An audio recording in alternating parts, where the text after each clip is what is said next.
ഇത് full stainless steel നെറ്റാണ് ഉപയോഗിച്ചിരിക്കുന്നത്. പൈപ്പുകളെല്ലാം GI പൈപ്പുകളാണ്. 32 കോഴി ഇടാൻ പറ്റിയ കൂടാണിത്.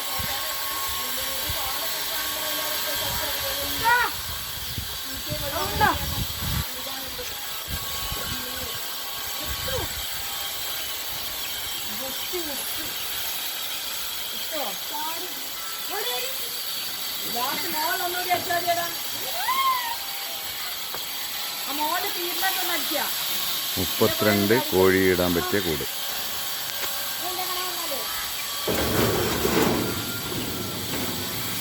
കാസ്റ്റ് റിമൂവ് ചെയ്യാനുള്ള ട്രേ ഉണ്ട്.